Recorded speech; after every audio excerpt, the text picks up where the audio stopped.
Hi hello నమస్తే welcome to hit TV. ఈ రోజు ఎన్నో విషయాలు మాట్లాడడానికి మనతో పాటు ఉన్నారు ది ప్రముఖ సోషల్ యాక్టివిస్ట్ మరియు విమెన్ ఎంపవర్మెంట్ కోసం ఎప్పుడు తన వంతు కృషి శ్రమ చేస్తూనే ఉంటారు ఆవిడ. సో తను ఎవరో కాదు, మనందరికి తెలిసిన వ్యక్తే కృష్ణకుమారి గారు.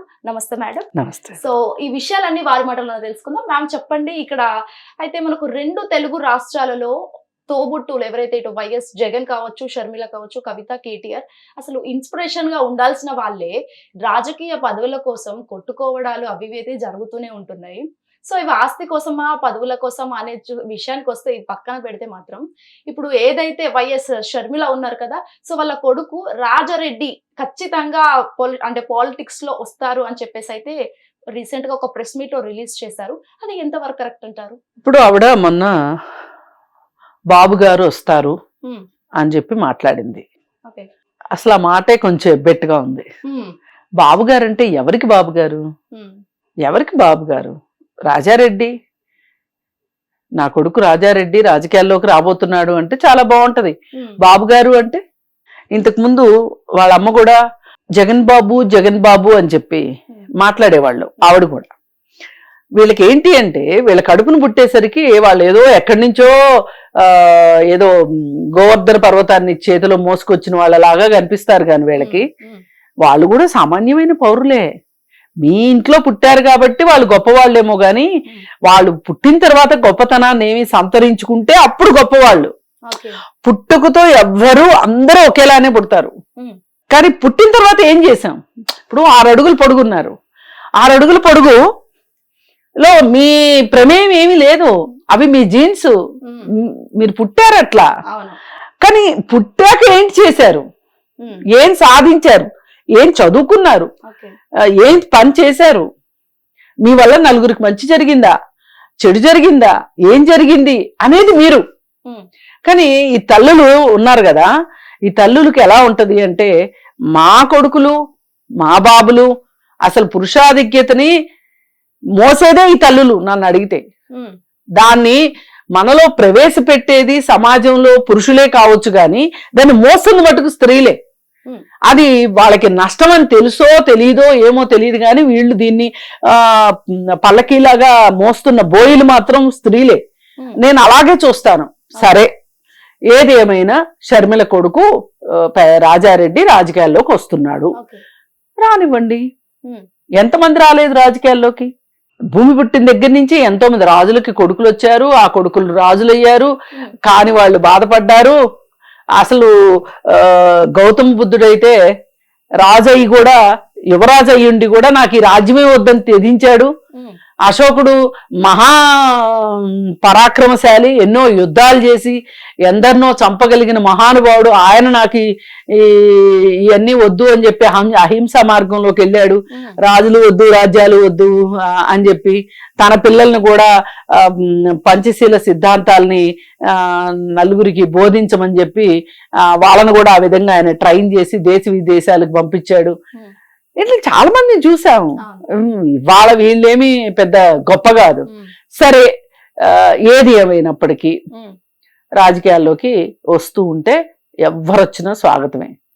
ఎందుకంటే ఒక రకంగా సమాజం ఇవాళ రాజకీయాల్ని చాలా అంటరాని విషయంగా చూస్తున్నాయి. ఏ చిన్నపిల్లలైనా సరే కల్మషం లేని వయసులో నువ్వేమవుతావు అంటే టీచర్ అంటాడు ఫస్ట్, తర్వాత సినిమా యాక్టర్ అన్నా అవుతానంటాడు, లేదంటే లాయర్ అవుతానంటాడు, లేదంటే పోలీస్ అవుతానంటాడు. నేను రాజకీయ నాయకుడు అవుతానని మట్టుకు అనరు. ఎందుకంటే వాళ్ళకి పెద్ద రాజకీయ నాయకులు అంటే తెలియకపోవడం కొంతను, ఇష్టం లేకపోవడం కొంత. సరే, రాజకీయాలని ఎవరు ఎంచుకుంటున్నారు ఇవాళ అని చూస్తే గనక ఇవాళ అందరికీ ఒకటి అర్థమైపోయింది. ఏంటి అంటే ఈ రాజకీయాలు సాధారణ ప్రజలకి అనువైనవి కావు, అవకాశాన్ని ఇచ్చేవి కావు. మన వెనక ఆస్తన్నా ఉండాలి, అంతస్తన్నా ఉండాలి, కులమైనా ఉండాలి, లేదు అంటే గనక మన తండ్రి రాజకీయ నాయకుడు అయి ఉండాలి, పెద్ద వ్యాపారవేత్త అయ్యుంటేనే మనం రాజకీయాల్లోకి వెళ్ళగలము అని. ఇప్పుడు ఈ క్వాలిటీస్ అన్ని రాజారెడ్డి దగ్గర ఉన్నాయి. అవి క్వాలిటీస్ అనకూడదు, ఆ బ్యాక్గ్రౌండ్ అంతా రాజారెడ్డికి ఉంది. ఆ బ్యాక్గ్రౌండ్ ఏంటి, వాళ్ళ తాత ఒక పెద్ద పొలిటీషియన్, ముత్తాత పేరు పెట్టారు ఇంట్లో వాళ్ళు, మేనమామ సీఎం గా చేశాడు, తల్లికి రాజకీయ అనుభవం ఉంది, ఈయన ఇప్పుడు కాబట్టి వెనకమాల డబ్బు ఏం చేసుకోవాలో తెలియనంత దాచుకున్న డబ్బులు చాలా ఉన్నాయి, అవన్నీ ఖర్చు పెట్టి రాజకీయాలు చేస్తారు. కానీ ఇవన్నీ ఎన్నున్నా బేసిక్ గా కావాల్సింది ఏంటంటే రాజకీయ నాయకుడికి, ఒక సామాన్య మానవుడికి, ప్రజలకి, సమాజానికి ఏం అవసరమో అర్థం కావాలి. మ్యామ్ ఇక్కడ ఇంకొకటి, అసలు వైఎస్ షర్మిల అనే వ్యక్తి ఆవిడ జస్ట్ కాంగ్రెస్ చీఫ్ గా మాత్రమే ఉంది తప్ప ఒక ఎమ్మెల్సీ అవ్వలేదు, ఒక ఎంపీ అవ్వలేదు. అలాంటిది ఆమెకు ఒక రాజకీయ అనుభవం మాత్రమే ఉంది ఇక్కడ. కాకపోతే వాళ్ళ కొడుకు వస్తే ఆవిడకే ఎలాంటి పదవి లేదు, ఈయనకి ఎలా ఇస్తారని మనం అనుకుంటాం. అట్లేం లేదు, పదవితోనే రాజకీయాల్లోకి రావాలని ఎక్కడా లేదు. పనిచేస్తూ వెళ్తుంటే పదవులు అవే వస్తాయి. ఎందుకంటే వెనక డబ్బు ఉంది, రాజకీయ నేపథ్యం ఉంది, కుటుంబ నేపథ్యం ఉంది కాబట్టి పదవులు రావచ్చు, అదేం పెద్ద విషయం కాదు. ఇవాళ ఒక ఎమ్మెల్యే సీటుకి ఒక 30 కోట్లు 40 కోట్లు ఖర్చు పెట్టగలిగేవాడు ఎవడు అని అంటే వీడు ఖర్చు పెడతాడు కదా, వీడికి ఇచ్చేద్దాం సీట్ అంటారు. ఆ సత్తా రాజారెడ్డి దగ్గర ఉంది. అయితే అవ్వచ్చు, అదేం పెద్ద విషయం కాదు. వాళ్ళ అమ్మ అన్నంత మాత్రం ఈ అబ్బాయి అవ్వకూడదని ఏం లేదు. కానీ ఇతనికి కావాల్సింది, మనం ఇన్వర్టెడ్ కామాస్ లో పెట్టవలసిన విషయం ఏంటి అంటే, ఒక రాజకీయ నాయకుడికి ఒక సామాన్యుడి హృదయ స్పందనని అర్థం చేసుకోవటం రావాలి. ఒక సామాన్యుడి కష్టాలు ఏంటో తెలియగలగాలి. అవసరమైతే వాళ్ళ కన్నీళ్లు తుడిచేలాగా ఉండాలి. అవసరమైతే వాడికి ఒక 4 బుక్కలు అన్నం పెట్టేలాగా ఉండాలి తప్పితే, వాళ్ళ అవసరాలు తీర్చేలాగా ఉండాలి తప్పితే, అవి నేర్చుకుంటే రాజకీయ నాయకుడు అవుతాడు. లేదు అనుకుంటే ఈయన ఏదో డబ్బులు పెట్టి డొనేషన్ కట్టి ఇంజనీర్లు డాక్టర్లు అవుతుంటారు కదా, అలా కట్టి ప్రతి సంవత్సరం డబ్బులు ఇచ్చి పాస్ అయిపోయిన స్టూడెంట్ కి డిగ్రీ వచ్చేస్తుంది. అట్లా ఒక రాజకీయ నాయకుడు అవుతాడు, లేదు ఒక ఎమ్మెల్యే పదవి వస్తుంది. అంతేగాని నేను చెప్పిన క్వాలిటీస్ లేకపోతే అతను పరిపూర్ణమైన రాజకీయ నాయకుడు అయితే అవలేడు. అయితే ఇప్పుడు మీరు అడగొచ్చు, ఇప్పుడున్న రాజకీయ నాయకుల్లో ఎంతమంది ఆ క్వాలిటీస్ ఉన్నాయి, వాళ్ళందరూ ఆ క్వాలిటీస్ తోనే రాజకీయాల్లోకి వచ్చారా అని. సరే వచ్చారు, మన కర్మ భరిస్తున్నాం, వాళ్ళందరినీ దించలేకపోతున్నాం. అందుకే సరైన యువత ఇవాళ రాజకీయాల్లోకి రావాల్సిన అవసరం ఉంది, యువరక్తం కావాల్సిన అవసరం ఉంది. త్యాగం చేయడానికి సిద్ధపడే ఒక యువత ఈ రోజు రాజకీయాల్లోకి రావాల్సి ఉంది. వస్తే ఎంతో కొంత పరిస్థితుల్లో మార్పులు వస్తాయి. ఓకే మేడం, ఇప్పుడు మీరు అన్నట్టు కూడా ఇక్కడ యువ రక్తం కావాల్సింది, యూత్ రావాలి అని అంటున్నారు కదా. సో ఆ క్వాలిటీస్ అన్ని యూత్ అంటే రాజరెడ్డి గారు ఇప్పుడు యూతే. సో ఏపీ పాలిటిక్స్ లో అతను రావడం వల్ల యూత్ కి ఏమైనా ప్రభావం పడుతుందా?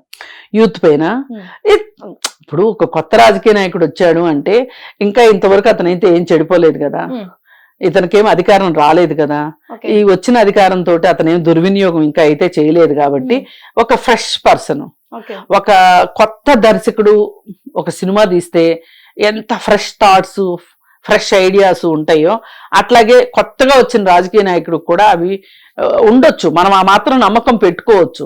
కానీ నేను మళ్ళీ మొదటిగా వస్తా. అతనికి ప్రజలను అర్థం చేసుకోగలిగిన, సమాజాన్ని అర్థం చేసుకోగలిగిన సున్నిత జ్ఞానం ఉందా, హృదయం ఉందా అనేదే ఇక్కడ పాయింట్. అది ఉంటే పనిచేయొచ్చు. యువతే అవ్వక్కర్లా అవి ఉంటే గనక. యువత అయితే కొంచెం 4 కాలాల పాటు పనిచేస్తారని. ఇవాళ రాహుల్ గాంధీ ఉన్నాడు, వయసు దగ్గర 50 వస్తున్నా గానీ అతను ఒక యువ రక్తం ఉరకలేస్తా ఉంటది. మనం చూసాం కదా భారత్ జోడో యాత్రలో చేయగలుగుతున్నాడు. అట్లా ఉంటే ఇప్పుడు ఇతనికి 25 ఏళ్ళు కూడా లేవు, నిండా 26 ఏళ్ళు ఉన్నాయి. ఇతను రాజకీయాల్లోకి వచ్చి నిరూపించుకోగలిగాడు అనుకోండి, రాహుల్ గాంధీని ఆదర్శంగా తీసుకున్నాడు అనుకోండి, అదే పార్టీలో ఉంటాడు కాబట్టి మంచిదేగా. అతను చాలా చట్టాన్ని గౌరవిస్తాడు, అతను రాజ్యాంగాన్ని నమ్ముతున్నాడు, రాజ్యాంగపరమైన ప్రజాస్వామ్యాన్ని బతికించాలి అని చెప్పి కూడా అతను పాదయాత్ర చేసిన వాడు రాహుల్ గాంధీని ఆదర్శంగా తీసుకున్నాడు అనుకోండి రాజారెడ్డి, మంచిదేగా. అవకాశం అయితే ఉంది కదా, ఇంకా అతను చెడిపోలేదు కాబట్టి. ఈ రాజకీయాల్లో ఇంకా పదవులు అయ్యి వచ్చి దుర్వినియోగం చేయలేదు కాబట్టి ఫ్రెష్ గా ఉన్నాడు కాబట్టి ఏమైనా ఇప్పుడు ఈ థాట్స్ వస్తే 4 కాలాల పాటు ఇప్పుడు వాళ్ళ తాత జనహృదయ నేతగా ముద్ర వేసుకుని ఉన్నాడు. ఎవరు? వైఎస్ రాజశేఖర రెడ్డి గారు. ఆయన వైఎస్ రాజశేఖర రెడ్డి గారికి ప్రియమైన మనవడు ఈ అబ్బాయి. ఆ ఉద్దేశంతో తాతలాగా నేను ఒక పేరు సంపాదించుకోవాలి, ప్రజల హృదయాల్లో నేను ఉండాలి అని గనక అనుకున్నాడు అనుకోండి, మంచిదే కదా. ఒక మంచి లీడర్ వస్తానంటే ఎవరు కాదంటాము. ఓకే, ఇన్ కేస్ అంటే ఇక్కడ తాతలా కాకుండా మామయ్య దారిలో తప్పుడు దారిలో పోతే అప్పుడు ఎలా మనం చూడొచ్చు? అంటే ఇప్పుడు వాళ్ళ మామయ్య ఎందుకు అలా అయ్యాడు అంటే వాళ్ళ నాన్నకి అధికారం ఉంది కాబట్టి అయ్యాడు. ఇప్పుడు ఈ అబ్బాయికి ఇంకా ప్రస్తుతం అధికారం లేదు కదా, ఈ అబ్బాయికి లేదు, వీళ్ళ నాన్నకి లేదు, ప్రస్తుతం వాళ్ళ తాత లేనే లేడు, మేనమా ఉన్న సయోధ్య లేదు. ఇంక ఇతను ఏం చేస్తాడు పాపం చెప్పండి, అధికారం వచ్చినప్పుడు సంగతి చూసుకుందాం. ఒకవేళ ఏమైనా ఇతను ఈ మంచి లక్షణాలను పుణికి పుంజుకున్నాడు అనుకోండి, ఒక నేతగా ఎదిగాడు అనుకోండి, మొత్తానికి మొత్తం విగ్రహం అయితే వాళ్ళకి సంబంధించినవి కాదు. ఎవరైనా సరే మన భారతదేశ పౌరుడు అవటమే రాజకీయాల్లో పోటీ చేయడానికి అవకాశం ఉంది.